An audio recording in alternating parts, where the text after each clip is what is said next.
Welcome to In an Instant. My name is Ben. Welcome back to the Instant Lounge. This is part 2 of our Q&A that I did with you, my lovely viewers, who are just absolute tens. You're dimes, all of you. Let's just get back into the Q&A. The kind of photography that would become part of the human being. Press a button and have the picture. All right, so the first question of the second part of this Q&A is from Film with Rye. He says, what is something about the instant film medium that non-users don't understand? This is a really good question. I don't really know what the most common misconceptions are, but what I can imagine they are is for people who don't shoot instant film, they probably think of it as sort of a sillier, more lighthearted, more casual medium. And for many people it is. Like if you're a casual Instax user, you're probably not thinking that much about your composition and all that. But what I think those people are missing is that it is a serious medium to many people. It is an artistic tool for a lot of folks. And that the Polaroid canvas and the Polaroid chemistry are this sort of elixir, this paintbrush that people are using to portray their art in the most pure form to them. I know that a lot of times when I'm going into a certain project, a certain composition, a certain idea, I know in my brain if it's something I want to do on Polaroid or not. And that's the kind of thinking that I don't think non-users understand, that Polaroid can be used in that way for incredible artistic purposes. And if a non-user doesn't understand that, I'd do things to them I can't take back. Shelios asks, what is the most memorable video you've made in the last year? I think in general, the shoots videos are the most memorable. I mean, doing the 8x10 with Kyle and my parents, I mean, how do you beat that? The NASA video with Matty Ice. Really, anytime we get Matty Ice in the mix, it's magic. Mic test 1 2 1 2 1 2. Check, check, check. Snake, snake, snake. The chemistry is there, and not just the film.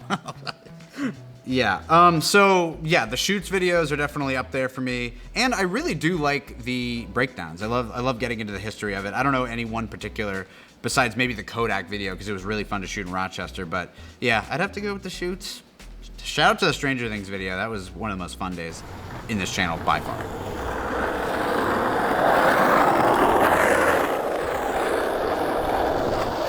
Whoa! Oh! Oh my God. Did you scratch anything? JM Holden 2 asks, congrats on the success. Thank you. Based on creative photo trends, what do you think will be big for business in the next 2 to 5 years? I think a trend that is really cool is the amount of original products that are being produced for large format photography. There's a lot of new large format cameras, which is wild, and tools to service the large format shooters. I think that there is a certain lack of stuff for 120 and 35 millimeter. Lomography does a great job servicing that community, but I do think that there is more to do in that space. I think there's a new point and shoot with a glass lens that could be made that's more affordable than the crazy prices for those cameras that are currently spiraling on eBay. And I think that that's really a need, and I would love to see that happen. That would be huge for business if that could happen in the next 2 to 5 years. If someone like Pentax or something could make a new film camera, I think that would be very hype. Ite Alush says, what was your first instant camera? I've thought about this. I don't really know the answer. I know that it was a folding 600 type camera that we had in the early 90s. I know we had a Spectra around, but I would say in terms of cameras I was using, it was definitely a folding 600 camera. So you can sort of project from there. Human Thursday asks, I see you post a lot on the Cape. What are some top tier photo spots? If you don't live in the United States, he's talking about Cape Cod, which is one of my favorite places on earth. It's on the sort of edge of the US. It makes a little arm shape as it juts out into the ocean. It's a magical spot. And there's so many places to go. Great Island is a good option. I shot there for the Star Wars stuff we did last year for Polaroid, which was really cool. And that landscape is crazy. Gray's Beach in Yarmouth is very cool. It's got this incredibly long boardwalk, really nuts, way too long. No purpose served other than it looks cool. Oak Bluffs in Martha's Vineyard, it's kind of hard to miss there. And it's really hard to miss in Nantucket. If you just go to Nantucket and like spin around and press your shutter, you're gonna take a nice photo. Definitely not Cypress says, if the SX70 Model 3 was the only film camera to exist, would you keep shooting? The phenomena he is referencing here is the the SX70 Model 3, which did not have a through-the-lens viewfinder. It was this like cheapo folding SX70 that was made, and I think exemplifies sort of the early fall of Polaroid's interest in maintaining the prestige camera designs. The camera's a joke. I mean, it's a joke because you can't freaking use the focusing ring on the SX70, which is the whole point, without zone focusing, and it's very precise, the SX70, so that doesn't really make sense. I honestly don't think I would love to use instant film at all if I was stuck with the Model 3, and a lot of people get tricked into buying Model 3s on eBay because they just see SX70 and they don't realize it's got this viewfinder jutting out of the top of it. It's what a monster, what a monstrosity. It's Kinnick asks, what lesson have you learned through instant photography? I think I've learned to be more present as a photographer. I think with the other formats I've shot with, I tend to sort of spin out, overshoot, particularly with digital, which was really a primary format of mine. And instant film and film in general helps me sort of ring that in a lot. Film with Rye also asks, will film die out in our lifetime, or can I stop being paranoid? This is a phenomenal question. It's a big question. And I think the immediate reaction a lot of people would have is that there's no way film is going out of style. Film is very popular right now. It's as popular as it's been since it first had its downfall. And I think that's an easy way to look at it, but the harder reality is that with Fuji pulling out, I think gradually they're just going to completely get out of the industry. I don't think that's a surprise to anybody. They're dropping film stocks. And that puts a lot of pressure on Kodak, which is not scaled properly for the amount of film they have to produce. They're still built almost like the past version of Kodak, and I don't think that's good from a financial standpoint. I know they have some struggles with their pensions and all that, but anyway, a lot of pressure is on Kodak. And I'm a little bit concerned about Kodak's management, which tends to step in literally every chance it gets.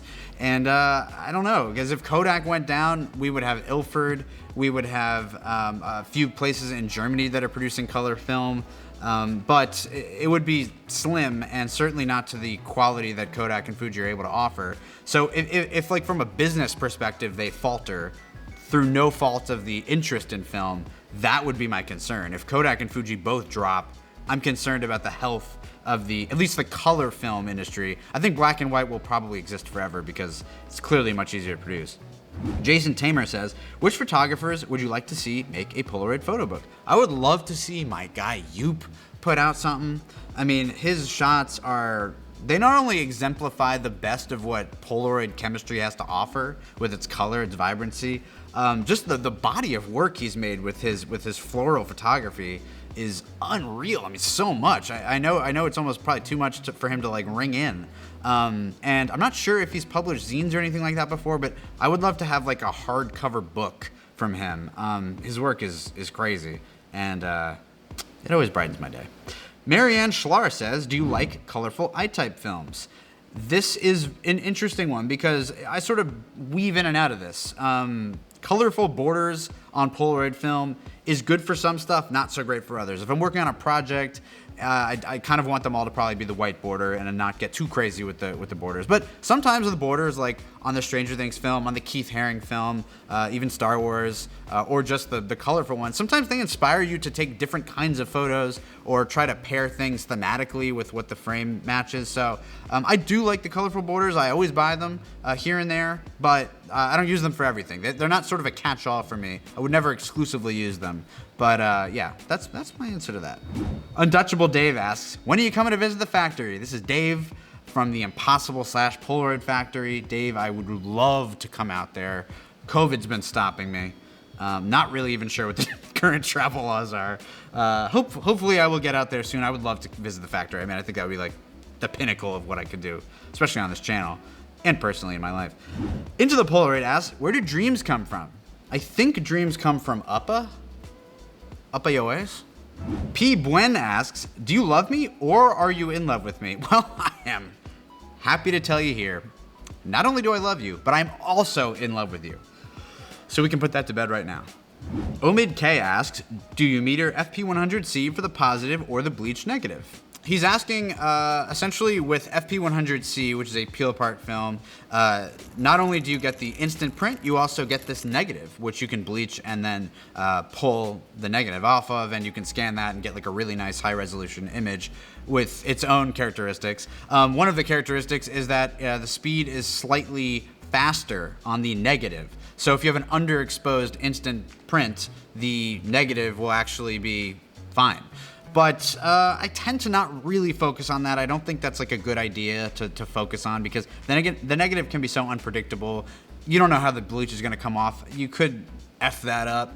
And I tend to just focus on getting the best instant print possible. And if the negative comes out perfect, then like that's like a bonus. And I really do love scanning FP100C negatives, but it's not like my main focus going in with that. Quarantine Polaroid Journal asks, what's the plan for the future of the channel? It's a very fair question.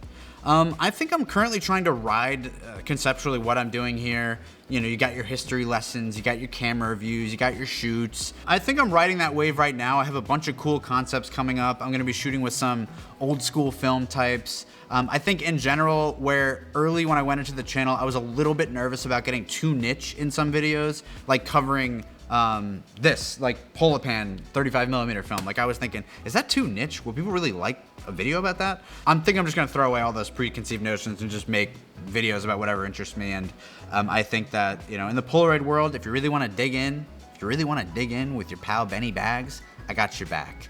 Because we might get oddly specific in 2022. Tim in Technicolor and Finn with No Brim asks, what is your favorite Polaroid accessory to use? I mentioned this in part 1 of the Q&A, but the Resibot Power Ranger, which is the I-type conversion for SLR 680s and SX70s that gives you essentially a power source underneath the camera so that you can use I-type film in these cameras. That thing is, I think it's my favorite Polaroid accessory ever made. It's really good. It's a beautiful piece of machinery. It does make the camera much chunkier, but it's extremely solid and very helpful for me. And then a special shout out also to the Mint selfie timer. You know, being able to take these self-time photos on these cameras with that tiny thing, it's so cool. As seen on the Christmas episode with Santa taking a self-time shot. Dare to Waste Film says, how do you store your Polaroids within the first 30 days after exposure? He's asking this because I think a lot of people don't know what to do with the film. You're not supposed to put it inside binders or anything like that for 30 days because the chemistry is still wet inside and needs to dry out, and that could mess with the storage, long-term storage, if you do that too quickly. But I'm very excited to show these Brooklyn Film Camera boxes, these storage boxes. They're incredible. They hold tons of Polaroids. The graphics might be familiar on the front because I designed those on the front, and the SX70 is sort of based on the SX70 design from the intro of this show. Those boxes are great because the Polaroids inside aren't completely sealed. Some air is getting in there. It's safe to store them in there. And then eventually you can put them in binders, or you can just keep them in these boxes. I think what's really cool about the boxes, they've got the note section on the side, so you can just store, July 2021 on there, August 2021. It's a really cool way to store your Polaroids. So I think that's my recommendation. There are some other similar boxes that Polaroid sells. There's other stuff out there, but I don't know. I mean, I gotta recommend that. Mr. Gremlord Confectionery says, Kodak Packfilm update, please. I don't have one. He's talking about the rumors that I don't think I've talked about inside a video, actually. Well, actually, I mentioned it at the end of the Kodak Rochester video, but he's talking about the rumor that spread. It started in the Internet Instant Discord channel from a source that has a friend that works within the Kodak Research and Development Department that it sounds like this guy is at least moderately disgruntled to the point where he was willing to leak this information that Kodak was at least exploring the idea of making their own pack film. And this sort of rode on the wave of an article that came out a few months earlier than that, where a Kodak a marketing executive said that Kodak was actively working on 2 new film types, one being a legacy format, the other being something completely new. And pack film, if you aren't familiar with the history of it, was produced by Kodak for a long time. Polaroid pack film negatives were made by Kodak for many years. And so there is a history there. Those machines obviously have been chunked and disappeared since, but Kodak did make pack film at one point. So people want it. You know, the prices for FP100C are ridiculous right now. I think there is a desire for it. I think it's very niche though, and I don't really see Kodak getting into it, but I will do everything in my power to stoke the fires that maybe they will. It could happen, because that's the only way stuff actually happens anymore, is if the internet really wants it. And you gotta love that internet.